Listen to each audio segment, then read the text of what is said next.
Welcome to the Assembly Committee on Government Affairs. Will the Secretary please call the roll? Assemblyman Carter. Present. Assemblyman DeLong. Present. Assemblyman De Silva. Here. Assemblywoman Duran. Assemblywoman Gonzalez. Assemblyman Gurr. Assemblyman Hibbets. Assemblyman Koenig. Assemblyman MacArthur. Assemblyman Wynne. Assemblywoman Taylor. Assemblywoman Thomas. Chair Torres.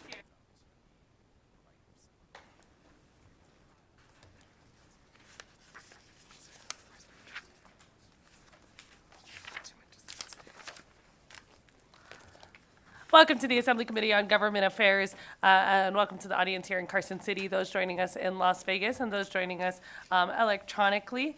As a couple housekeeping items, as a reminder, please remember to silence your electronic devices. If you wish to testify, please sign in at the table by the door and provide a business card to the committee secretary. For those joining online, please be sure to mute your microphone when you are not speaking to minimize any background noise. When testifying, please turn on the microphone and clearly state your name, spell your name, and affiliation, if any, for the record. Then turn the microphone off each time you are done speaking. If you have any handouts, those should have been provided to the committee secretary. There should be at least 10 hard copies for members of the public. Electronic copies should have been submitted to the committee manager by 1:30 p.m. By noon yesterday. We expect courtesy and respect in our interactions during the meeting, even if we do not agree with another's position. Committee members will be using their laptops to view handouts and other documents. Please do not view this as a sign of disrespect or inattention. So today we do have a presentation from the Office of the Secretary of State, and then we'll be hearing two bills. We're going to go ahead and start with the Secretary of State's office, and then we'll move into the final bill. So I would like to invite our Secretary of State, Francisco Aguilar, to go ahead and present the presentation. Welcome. Good morning, Chair Torres and the members of the committee. Francisco Aguilar, Secretary of State, for the record. I'm joined by Mark Velashan from the Elections Division to present Assembly Bill 59. This is one of my two proposal bills, which, if passed, will significantly enhance the physical security of Nevadans' election officials, their staff members, and families. The passage of Assembly Bill 321 during the 2021 legislative session enabled any county or city clerk or register of voters charged with the powers and duties relating to elections, and any deputy appointed by the county or city clerk or register of voters in the elections divisions of the county or city to request that the Department of Motor Vehicles display an alternate address on the person's driver's license. Just real quickly, are you presenting the bill or the presentation for the Secretary of State's office? We're presenting the bill, sorry. Is there no presentation for this? No. Okay. This is our presentation. Oh, okay. We were trying to save you time, so. Okay, no, not a problem. All right, so then I do have to just pause for a second because I have to open the hearing. So at this time, I will go ahead and open the hearing on AB 59. If you would like to, sorry, I apologize. I can do a presentation. Not a problem. I think my committee members are extra excited to have even less presentations.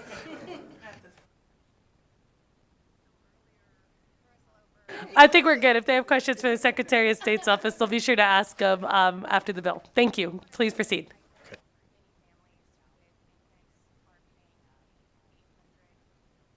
As I mentioned, in 2021, the legislature enacted opportunities for city and county clerks and their staff to be able to have protections.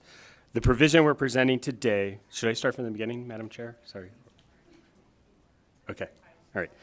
Today's provision also allowed the same for any spouse, domestic partner, or minor child of those election officials in the Secretary of State's office to do the same. Assembly Bill 59 builds upon the protection by adding any employee of the Office of the Secretary of State charged with the powers and duties relating to elections to that list. To be clear, that change would only add about 20 or 30 individuals across the agency to the list of eligible individuals who would have this protection. Additionally, I have proposed an amendment to this bill that would expand upon the existing text of the statute so that it encompasses more than just the county and city clerks and their deputies, and would include their other county staff who are charged with powers and duties relating to elections. That provision could increase the list of eligible individuals by approximately 75 to 100 people. It is imperative that we ensure the umbrella of protection afforded to our county and city clerks also protects their staff members who work tirelessly to ensure our voters have free and fair elections. Every election is important, and we have 3 of them in 2024 that will demand the full time and attention of every election official and staff member across our great state. We know they will do their duty in a superb manner. But the passage of this bill will help ensure that they can remain focused on the task at hand and are not worrying about the physical safety or the safety of their families and children. Thank you for your time and consideration. We're available for any questions. Thank you for your very efficient presentation to the Assembly Committee on Government Affairs, the most phenomenal committee. At this time, I'll go ahead and take any questions from members. I see Assemblyman Carter. Go ahead and begin. Good morning. So, two-part question. First part is protection of your personal private information, why you had your name spelled that way on your door? And second, how big of a problem is it with the DMV sharing personal private information out there? I see this specifically addresses DMV. Is that a big problem? It is. You know, public information is widely available given the internet and the ability to spread that information through social media channels, and creating a doxing situation is an unfortunate situation, but it's something that can be done easily and quickly, and that's why we're asking for the protection of these employees. Assemblyman Gonzalez. Thank you so much, Madam Chair. I see we're all tripping up on our names this morning. Thank you so much for the presentation and bringing the bill forward. My question is there a process for renewal, or is this for the person's lifetime and or if they're no longer employed? Thank you. Assemblywoman, that is a great question, and I'm happy to have a conversation about figuring out, because obviously people do move on from different positions, and this protection should be limited to the time they're actually employed in these positions.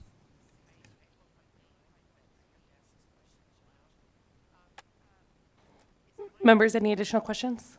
Assemblyman DeLong. Thank you, Madam Chair. How do you determine which employees would be subject to this list? I mean, is it a clerk that might look at a piece of paper, or is it something more substantial than that? Well, we would, especially in the Secretary of State's office, we look at everybody that would work in the elections division, and that would be determined by my deputy here, Mark Velashin.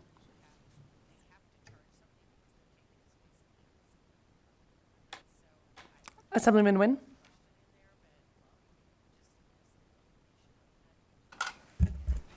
Thank you, Madam Chair. Just a quick question, Mr. Secretary.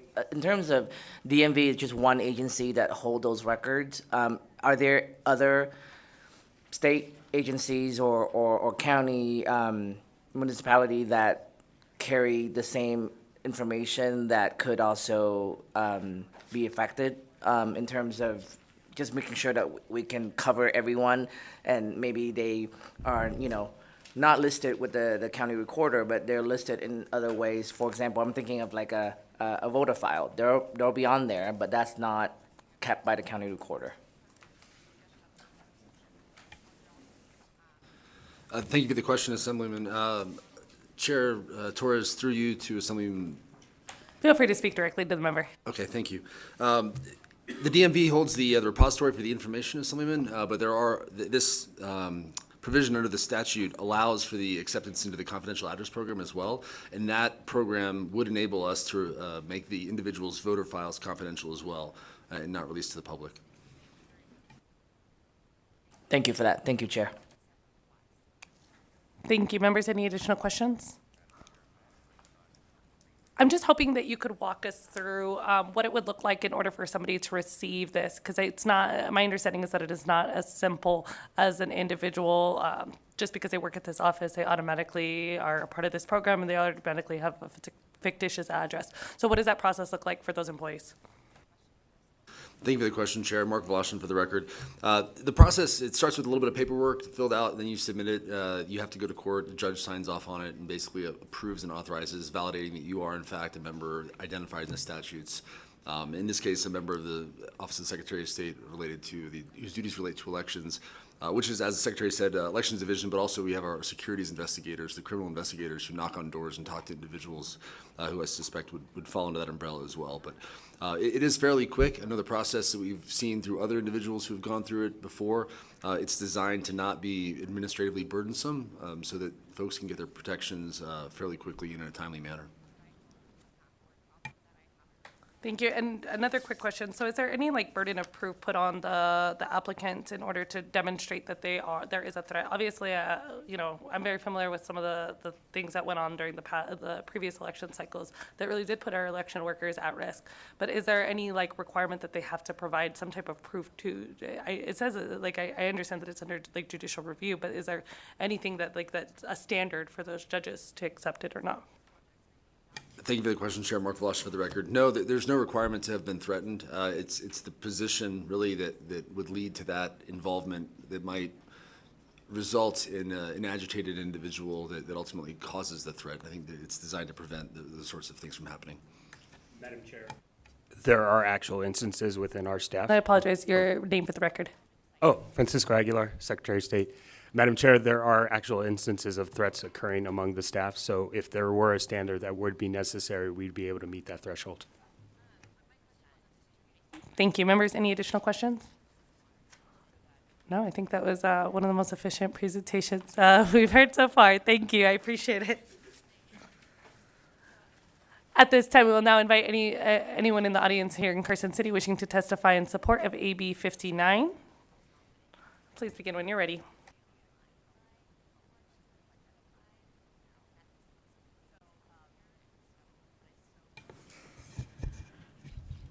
Good morning, Madam Chairwoman and committee members. For the record, my name is Emily Prasad Zamora, PERSAUD-ZAMORA.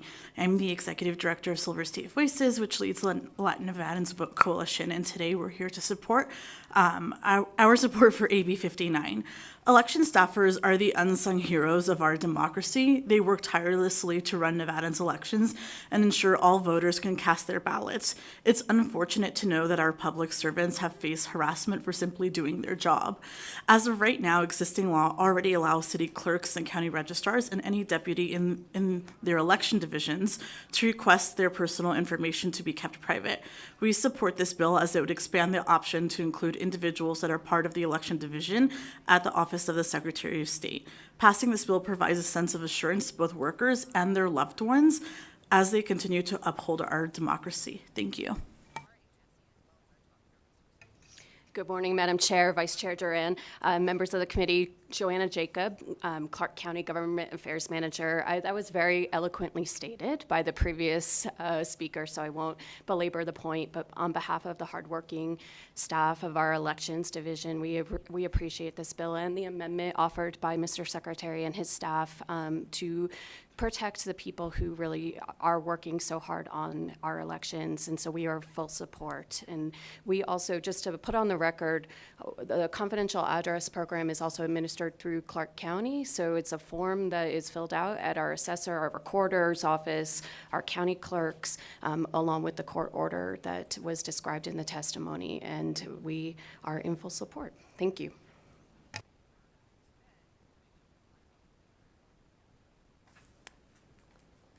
Thank you. Is there anybody else wishing to testify in support of AB 96 here in Carson City?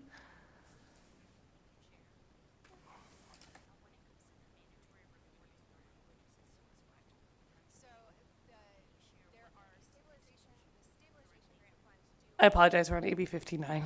Is there anyone else wishing to testify in support of AB 59 here in Carson City or in Las Vegas? Looks like we have someone in Las Vegas. Please begin when you're ready.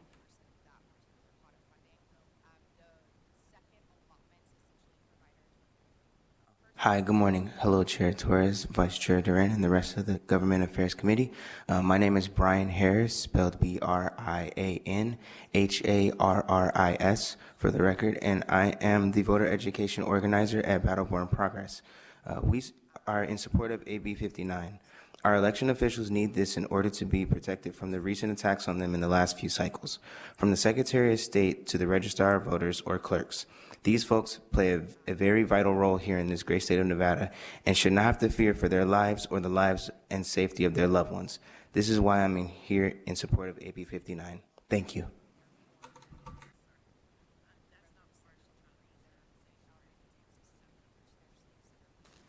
Thank you. Is there anybody? Oh, when you're ready. Good morning, Chair and committee members. My name is Amy Koo, AMYKOO, and I'm the Acting Deputy Director of 1API in Nevada. We are a nonprofit, nonpartisan organization that advocates for the growing Asian, Native, Hawaiian, and Pacific Islander community in Nevada.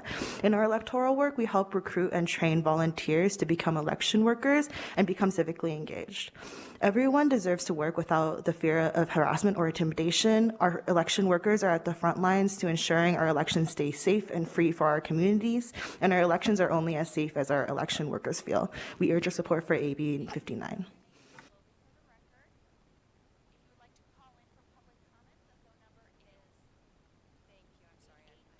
Is there anybody else wishing to testify in support of AB 59 here in Carson City or in Las Vegas? Seeing none, BPS, is there anyone wishing to testify in support of AB 59 on the phone? To testify in support of AB 59, please press star 9 to take your place in the queue.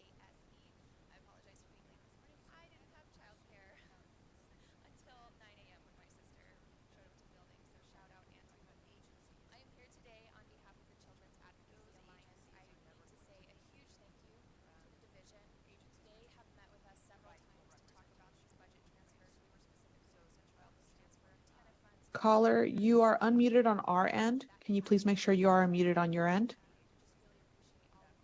Morning, can you hear me? Yes, please proceed.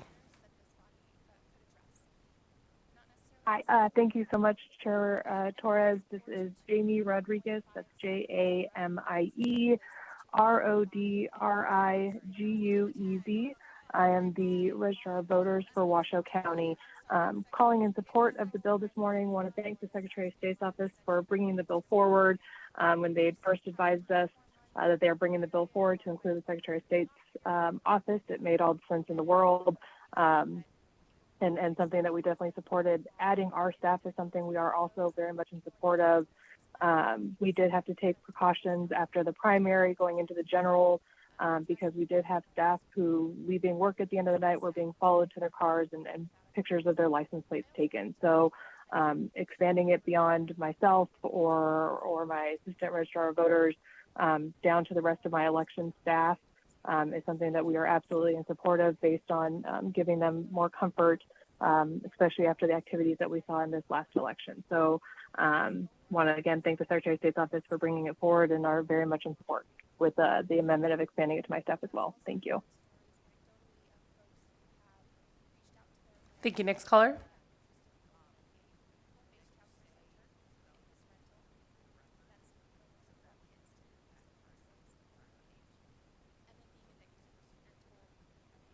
Good morning. My name is Jennifer Willett, and I am the grassroots manager at All Voting is Local Action Nevada, an organization that exists to expose and dismantle threats to voter freedom in order to make voting safe, fair, and accessible to build a democracy for us all. All Voting is Local Action is also a member of the Let Nevadans Vote Coalition. We are here in strong support of AB 59. Election officials carry the responsibility of ensuring the promise of democracy and work tirelessly to ensure Nevadans can cast their ballots safely and securely. However, since 2020, there have been continued harassment of election officials by election deniers and conspiracy theorists. Election employees deserve to be recognized for their contributions to our great state and should be able to do their jobs without conflict. Instead, they and their loved ones are being harassed and intimidated at their jobs and more egregiously at their homes. This bill is an unfortunate necessity to keep election workers and their families safe, and All Voting is Local Action strongly supports AB 59. Thank you. Thank you. Next caller. Chair, we have no additional callers in support at this time. Thank you. I'll now invite anybody wishing to testify in opposition to AB 59 here in Carson City. Las Vegas, is there anyone wishing to testify in opposition to AB 59? BPS, is there anyone on the line wishing to testify in opposition to AB 59? To testify in opposition of AB 59, please press star 9 to take your place in the queue.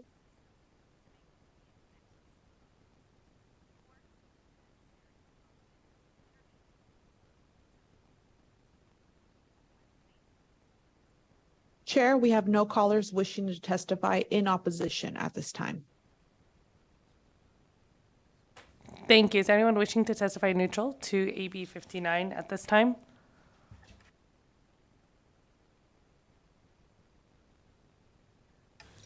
Good morning, Chair Torres and members of the committee. My name is Chris DeRico, and I'm Chairman of the Board of Parole Commissioners. And I would like to say we deal with these same issues that the Secretary of State's office is dealing with and have for many years. The sections of this bill incorporate a lot of law enforcement agencies, justice agencies in these sections as well. I have reached out to the Secretary of State's office to propose a friendly amendment to include members of the parole board staff as well. We do, and even most recently, have been reporting crimes, threats to Capitol Police with regard to our staff as well. We think this is a very good bill, and we hope to work with them for a future friendly amendment. Thank you. Thank you. Just for clarification, because I don't have an amendment, there is an amendment, but you plan to work with the Secretary of State, is that correct? That is correct. The dialogue has started already on that some time ago, and we hope to continue to work on I that. do have to move I'm going to ask the secretaries to put that in opposition, but with the understanding that you will continue working together. Anytime there's a proposed amendment under our rules, we do put that as opposition. Thank you, and sorry for No sorry problem. For that. Good morning, Chair, committee members. Sean Server from the Nevada DMV. We are neutral on this bill, and I'm proud to say that the DMV has submitted a no impact fiscal note on this. The DMV already has procedures in place for requesting display of alternative addresses, and this bill's provisions would just be incorporated into our existing process we do with other agencies. Thanks. Thank you. It's always a surprise when the DMV comes without a fiscal note. Congratulations, Secretary of State. Is there anyone else here in Carson City wishing to testify neutral? Is there anyone in Las Vegas wishing to testify neutral to AB 59? BPS, is there anyone on the line wishing to testify neutral to AB 59? To testify neutral on AB 59, please press star 9 to take your place in the queue.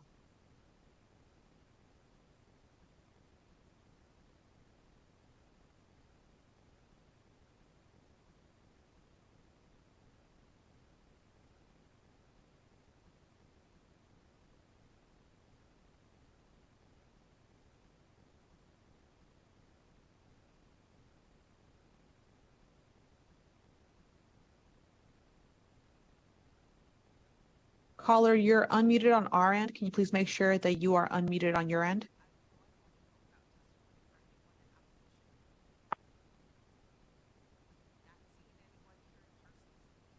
Please press star 6 to unmute yourself. Good morning, Chair Torres and the committee. Can you hear me now? Yes, we can hear you. Please make sure you state your name and spell your name for the record.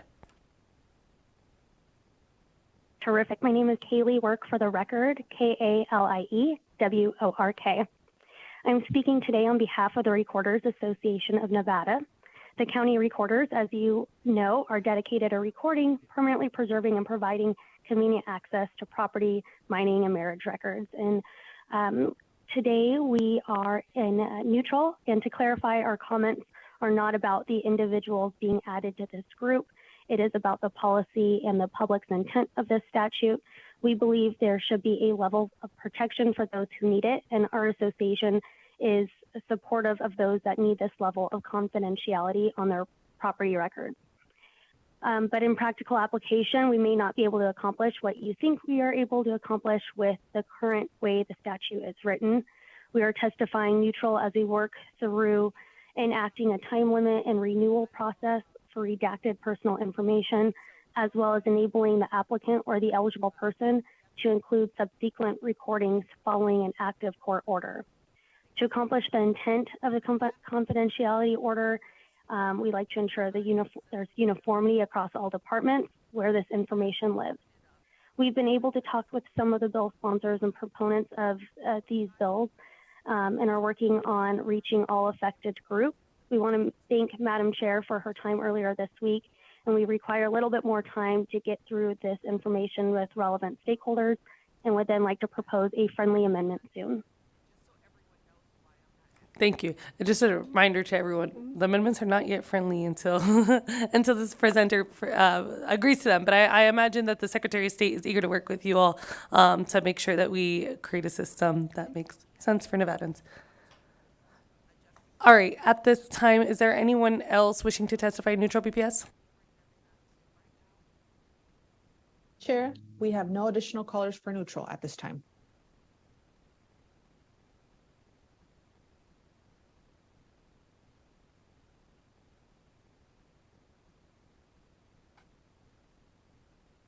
Thank you. Feel free to provide any closing remarks, Secretary of State. Francisco Aguilar, Secretary of State. Thank you all for the time today to hear us. We really are here because the people that work in elections work hard every day to ensure that they run smoothly, they are secure, and they are the best run elections in the country. We are here because right now we are trying to protect them and also encourage people to join elections teams throughout our state. We do have shortages because people are fearful of working in election departments, and we need to understand why the fear exists and protect them to allow them to do work that they need to do for us. So thank you. Thank you. At this time, I'll close the hearing on AB 59, and I will open the hearing on AB 96. I believe Assemblyman Dickman's here when you're ready. And welcome back to the Assembly Committee on Government Affairs. I miss it. Good morning, Chair Torres, Vice Chair Duran, members of the committee. Thank you for taking the time today to hear this bill. For the record, I am Jill Dickman, and I have the honor and privilege of representing Assembly District 31. And I'm here to present Assembly Bill 96, which provides for the confidentiality of certain personal information of peace officers and retired peace officers. Assembly Bill 96 adds any peace officer or retired peace officer to the list of individuals who can request through a court order that their personal information held in the county recorder's office be kept confidential in NRS 247.540. Currently, the law allows for peace officers or retired peace officers to request this confidentiality in the assessor's office, and this bill brings parity to the statutes governing the recorder. This bill will provide an additional level of security to individuals who have chosen to dedicate their lives to public safety and who, by the very nature of their work, encounter folks who, by the very nature of their decisions, may seek retaliations against active or retired peace officers or their families. We need to make sure we're protecting the Nevadans who protect us. So taking a look at the bill, as you can see, it's pretty short and simple. There's just one section. In subsection 1E of section 1, any peace officer or retired peace officer is added to the list of existing persons who may request that the personal information contained in the records of a county recorder be kept confidential. The only other change is the addition of a definition of peace officer, which is borrowed from the assessor's chapter, so it's the same. The definition includes any person upon whom some or all the powers of peace officer are conferred, and anyone who resides in this state whose primary duties are to enforce the law, including National Park Service rangers and agents employed by the Federal Bureau of Investigation, Secret Service, United States Department of Homeland Security, or United States Department of Treasury. This bill is a safety, privacy, and anti-harassment bill to provide peace officers and their families with the same protections as any justice or judge in this state, any senior justice or senior judge, court-appointed master, any clerk of the court, court administrator, or court executive officer in this state, any district attorney, persons employed by the Office of Attorney General who prosecute or defend actions on behalf of the state of Nevada, any social worker, any county manager, any inspector, code enforcement officer, and their families. And it's kind of sad that this list is growing, but it is indeed growing, people who get harassed for doing their jobs. Anyway, each of these persons serve the public. In delivering services to the public, certain members of the public become angry, hostile, and abusive, as we know. These public servants and their families are often put at increased risk of harm for no other reason than that they're doing their job. This bill is simply cleaning up an inadvertent omission to protect the real property and related personal information of peace officers. And Madam Chair, the Washoe County has requested an amendment. Would this be the place to address that, or do you want questions at this point? Thank you. If you are accepting the amendment, please do address the amendment, but if you have Yes. not yet approved it, okay, Yeah. then please go over it. Okay, could the Washoe Representative Government Affairs, okay, thanks.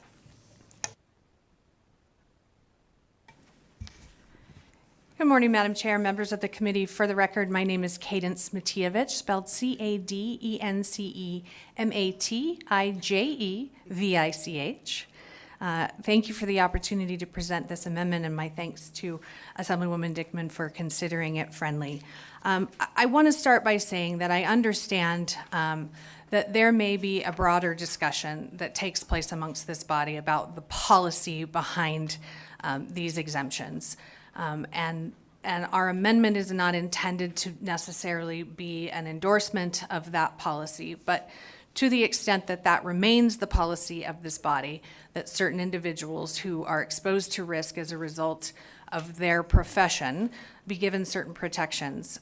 We would like to ask for your support of an amendment that would include coroners, medical examiners, or death investigators of a county coroner's office in the list of eligible persons who may petition the court for an order to have their information that is held in the records of county recorders and county assessors as confidential. These public employees do face some of the similar risks that some of these other individuals have. They are involved in investigation of homicides and other high-profile and potentially contentious or controversial deaths. Not infrequently, families of the deceased or other members of the public take issue with their determinations. They are also frequent expert witnesses in murder trials, which are often high-profile and expose them to public scrutiny.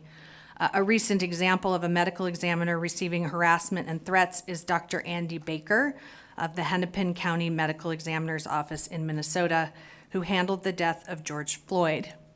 Dr. Baker testified at trial that he and his staff received hundreds of harassing and threatening phone calls.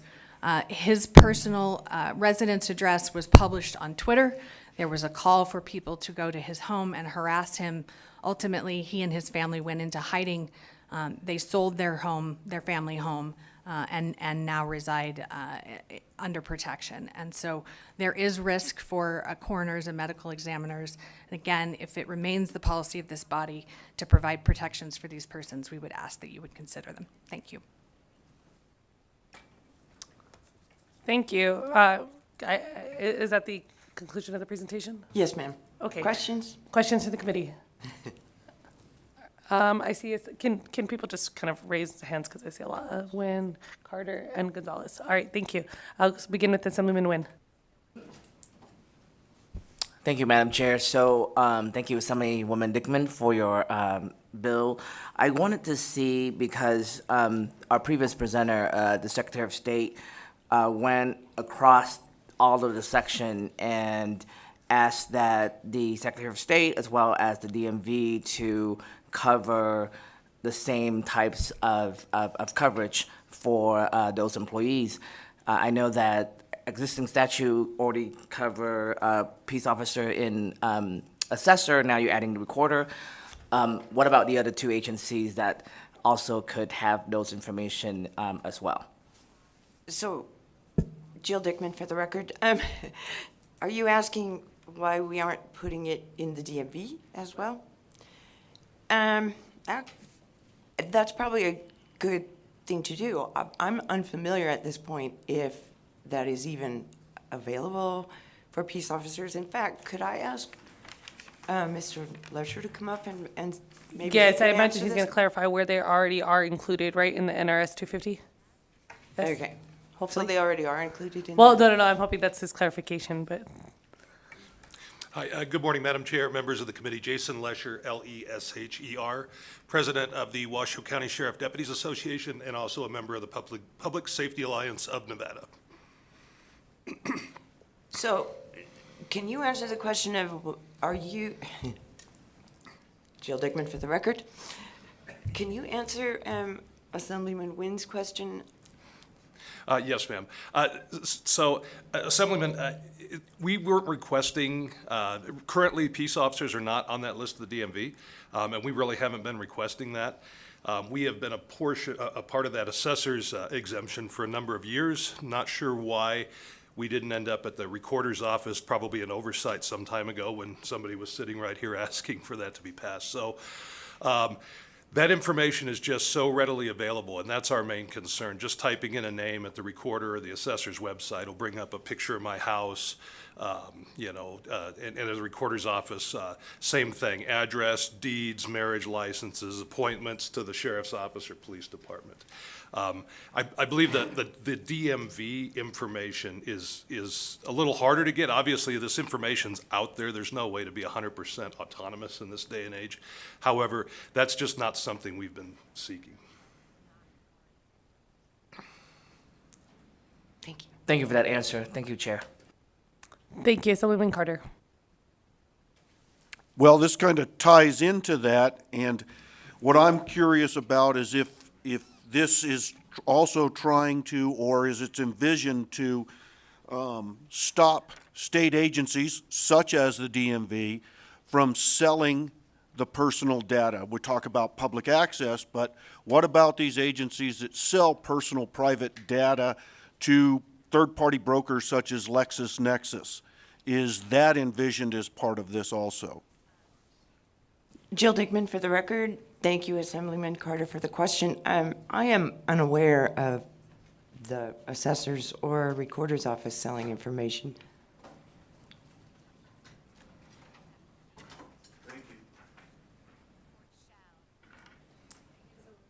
Assemblywoman Gonzalez. Thank you so much, Madam Chair. With your permission, I have a couple questions, if that's okay. Same thing that Cecilia Gonzalez for the record. Same thing that I asked the previous presentation. Is there a termination, a time where if the person is no longer in this state that this would end? Is it forever? Thank you, Assemblywoman Jill Dickman for the record. I don't believe that there is anything in the statute that addresses that, and as I understand it, the recorder would like to have that clarified. And so we may have to even do a further amendment, but at this point, there's nothing in statute. Thank you. And Assemblywoman, yes, Jason Lesher. So this would apply to peace officers and retired peace officers. So I think we would have to do a little work as far as if somebody resigned and was not honorably retired from a Nevada Police Department or Sheriff's Office and review that, just as the Secretary of State's office said. We'd have to do a little work on that. Thank you. Another question, would they have to list all their properties in this? Or like if they owned multiple real property, would that be protected or would that still be made public? Thank you for the question, Assemblywoman Jill Dickman for the record. I am not sure of that. I would have to look into that, but I would assume for sure it would be their primary residence. Beyond that, I'm not sure. Would you know? Jason Lesher, from my understanding, well, and I've done this before, so I know exactly. You fill out an affidavit and submit it to a justice of the peace, and they issue. So I believe you can ask to have any and all of your properties remain confidential. It'll be up to the judge to approve or deny that request. Thank you. And just to help out, yes, I had a meeting with the county recorders earlier this week, and they clarified that, yes, it is to add all properties. Thank you, Chair. Next question. So this is not automatic, correct? The peace officer or the retiree would have to go and petition this to the court, right? Jill Dickman for the record, yes, that's correct. Thank you so It much. would have to be approved by a judge. Last question. Thank you for bearing with me.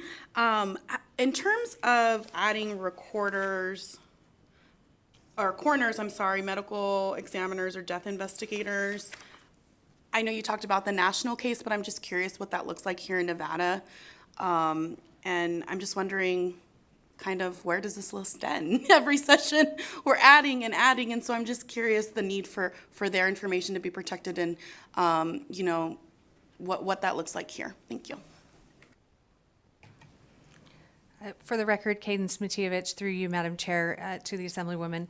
I don't have, a specific high-profile case that I can call to. I will say, in speaking with Dr. Knight, our medical examiner, she did indicate to me that on a routine basis, she and her staff are called to be witnesses at trials. They experience intimidation in dealing with the people who are not satisfied with the determination that they've made that may implicate someone in a death. And so, I don't want to speculate. I hope that we'll never have a situation like what has happened in other communities. I appreciate your statement about that this group of individuals seems to be getting larger and larger, which was really the intent of my statement at the beginning of presenting the amendment, that I understand that this body may need to consider again the broader policy of this, and really our request for the amendment is not intended to be an endorsement necessarily of continuing that policy, but if it is continued, we do think that the medical examiner and coroners face similar risk to these other employees. Thank you. And if I might add, Jill Dickman for the record, as I said in my remarks, it's a sad commentary on our society that the list of people who are being harassed for doing their job serving the public continues to grow. And so a lot of that comes from that. Members, any additional questions? I do just want to state on the record, that I look forward to working with the bill sponsor as well as the bill sponsors of every single other bill in this session, because there are bills in this session that will add teachers. There's a similar bill that adds, a conversation earlier to please add social workers, to add all of these professions. So I think that, we need to have a conversation about how we are working with confidentiality here in the state of Nevada and what that burden of proof is on the individual, because I'm not sure. I don't know that every peace officer needs to have their address confidential. I don't know that every national parks rep needs to have their address confidential. But I think that there are definitely those that are threatened, and they should be able to access that. So I think that we need to work on figuring out what that looks like and what makes sense, because I do think that this could really overwhelm our county recorder's office. You could have, I know in Southern Nevada specifically, there's, hundreds of these every single year. They require one full-time employee to do this job. This is another unfunded mandate that we put as a legislative body. So I think we need to really have a conversation about what that looks like to make sure that they're not just overwhelmed with these applications. Well, yes, ma'am, and Jill Dickman for the record, I wouldn't disagree. But in the case of this bill, the initial bill, it's just the simple addition of recorder's office, which this whole entire list is already in. The same list that's in the assessors, it's just missing the peace officers. Can you clarify what documents the county recorders would need to do if they did this for a worker? Because my conversation with the county recorders, it's a pretty extensive list. So it's not just like a computer blacking this out, right? So if every peace officer went in, if 100 peace officers went, what is the responsibility then of the recorder's office so that they could eliminate the information that's personal? Madam Chair, I don't think we would know exactly what that entails. I do know the assessor's office information is much easier to redact. I am aware of that. So, and if the recorder's office, I think Ms. Work, if she's here, she would be able to answer that better. Yes, and I know Ms. Work is probably on the phone. So if Ms. Work, if you could help just answer like that, and obviously we can prolong the amount of time that you need to testify. If you could help us answer that question of like what it is that the recorders have to do and about how long does it take for the workers? Because I think that, we have to be reasonable if we're adding additional expectations onto these workers. I don't think there's any other questions though, so thank you. Madam Chair, if I may, for the record, Cadence Matievich, I do think in the context of that conversation, it probably is also appropriate for me to add, I know we're not talking about the fiscal policy of this bill, but local governments were asked for fiscal notes on these. And I think there's a workload that probably bears mentioning here, and that's at the courts as well. When these petitions come to the courts, our district court has indicated it's about a half hour to 45 minutes to process each one of them. them. To the degree that more individuals are added, peace officers already have that ability, and so they would just be adding the list of recorders documents to that petition. But in the case of our amendment, it would be a new group of employees that could be petitioning the courts, and there is a workload there. I thought you went for them. Are you good? All right. I'm good, thank you. Thank you. I think that's all. Thank you so much. I appreciate it. Thank you for your presentation. At this time, I'll invite anyone wishing to testify in support of AB 96 here in Carson City.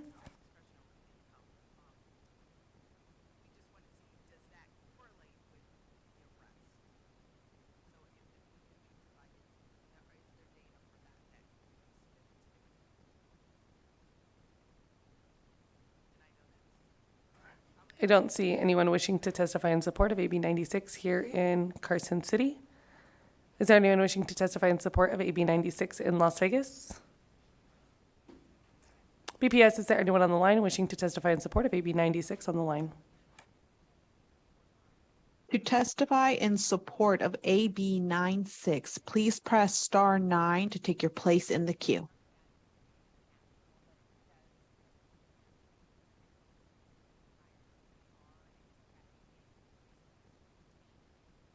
Chair, we have no callers wishing to testify in support at this time. Thank you. Is there anyone wishing to testify in opposition to AB 96 here in Carson City? Seeing none, is there anyone wishing to testify in opposition to the packed room in Las Vegas for AB 96? BPS, is there anyone on the line wishing to testify in opposition to AB 96? To testify in opposition of AB 96, please press star 9 to take your place in the queue.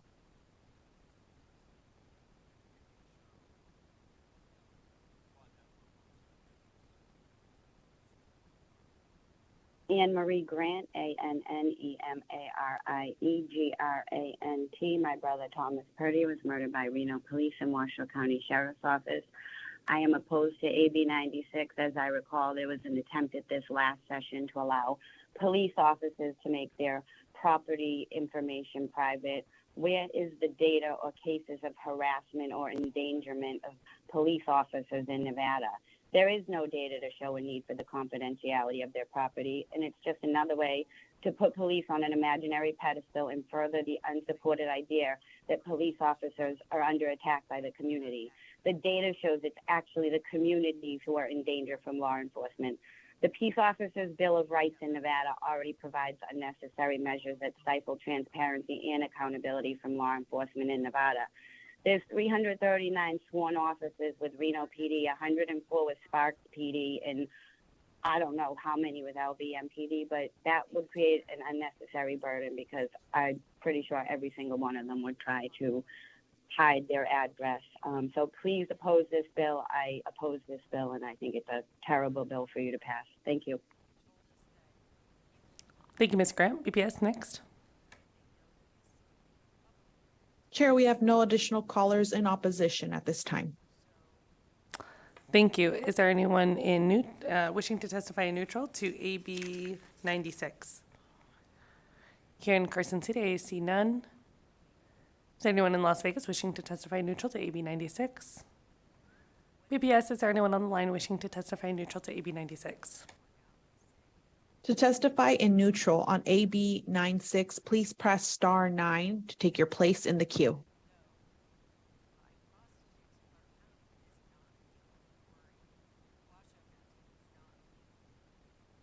Chair, we have no callers wishing to testify in neutral. Thank you. Assemblywoman Dickton, any closing remarks? Thank you, Madam Chair, and thank you, members of the committee. I'm most grateful to you for taking the time to hear this bill. As for the amendment, if it overly complicates this bill, I leave that up to the discretion of the committee. I am okay if we just go with the original bill, whatever you decide to do. But anyway, I thank you for your consideration. On behalf of those who serve, I ask for your positive consideration. Thank you. At this time, we will go ahead and close the hearing on AB 96. Wow, look how efficiently run this committee is. It's 10 o'clock and we're already on to public comment. All right, at this time, I'll invite anyone wishing to testify in public comment up here in Carson City or in Las Vegas. Anyone wishing to testify in public comment will be given 2 minutes to testify in public comment. Is there anyone wishing to testify in public comment at this time? Yes. So if you're wishing to testify in public comment, just come here and sit at one of the mics, and then when you're ready, you may begin. Please make sure you state your name and spell your name for the record. You will have 2 minutes. My name is John Eppolito, JohnEppolito. I'm with Protect Nevada Children. You can find 1,500 of us on Facebook at Protect Nevada Children. It seemed fitting to mention this now at this hearing.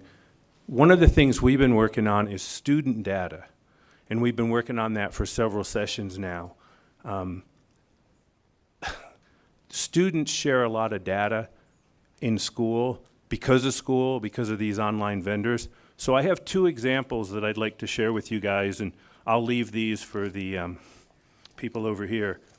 The markup, they're kind of the way they say what they do is, big tech is watching us, we're watching big tech.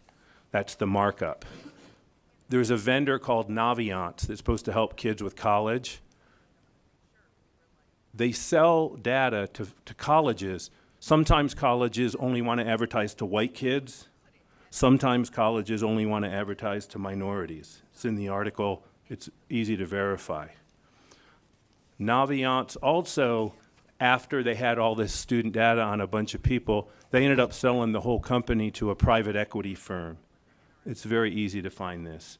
It's very problematic. One of the biggest ed tech vendors in the country was Edmodo.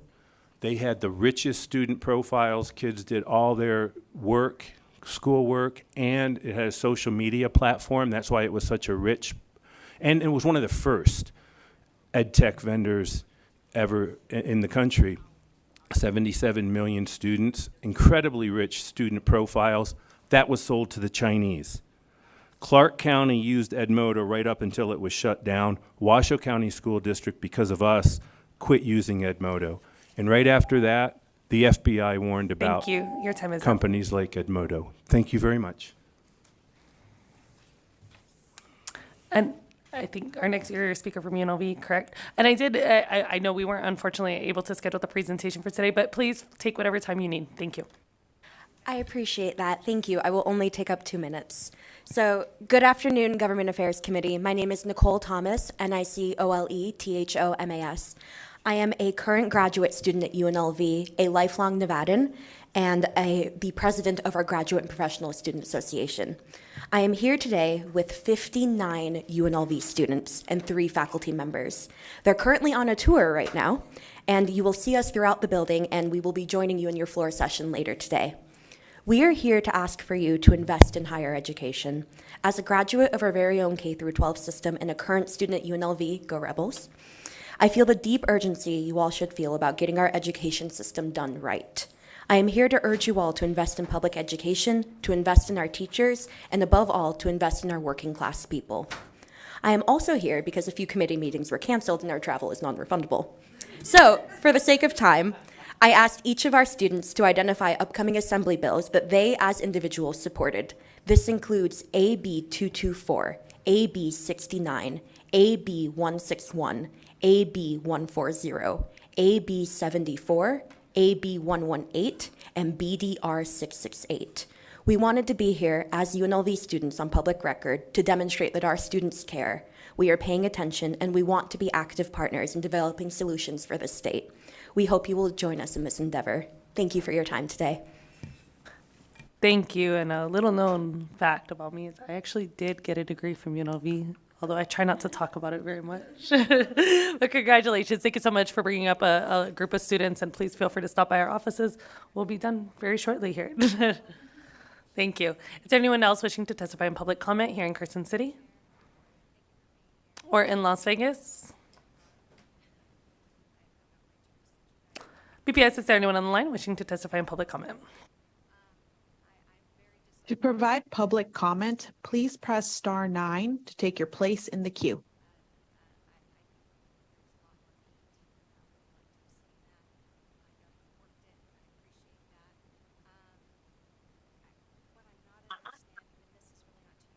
Anne Marie Grant, ANNEMARIEGRANT. My brother Thomas Purdy was murdered by Reno Police and Washoe County Sheriff's Office while he was a guest in your state visiting Nevada at the Peppermill Casino. He had a mental health crisis. In the U.S., an estimated 1 in 20 gun homicides are committed by police as law enforcement killings have failed to decrease despite years of nationwide protests. There are over 21 cases in Washoe County within the last, since 2020, that the district attorney, Chris Hicks, has yet to release his report, which he will justify the shootings. I don't think there's ever been a case in Nevada where an officer has not been found justified at shooting somebody. My brother was hogtied for 40 minutes, wasn't assaulting anybody, and then he was asphyxiated at the jail while still hogtied. Christopher Hicks, the district attorney, never even did a review of my brother's case, didn't even look at it. That was a homicide committed by law enforcement, and 2 other men were asphyxiated at that jail, and those were ruled homicides. And Christopher Hicks chose not to review them because why? What threat was my 140-pound soaking wet brother hog-tied and handcuffed like a wild animal to 5 officers standing around him inside a jail cell? He was no threat. There is no justifying murder when you asphyxiate someone in the manner that my brother died, and I have to live with that every day. His screams pleading for them that they were going to kill him and that he needed an ambulance and that he couldn't breathe. Please support bills that promote transparency and accountability from law enforcement. Thank you. Thank you. Next caller, BPS. Chair, the line is open and working, but we have no additional callers at this time. Seeing no one else wishing to testify in public comment. Members, any additional comments or remarks? Assemblyman MacArthur, you look like you were eager to speak today. Do you want to go ahead and share? Are you sure? All right, he said he's sure, but he did want everyone to know that the pin that he has is actually a gift I gave him from Washington, D.C., and he's very fond of it. That's why he wears it almost every day.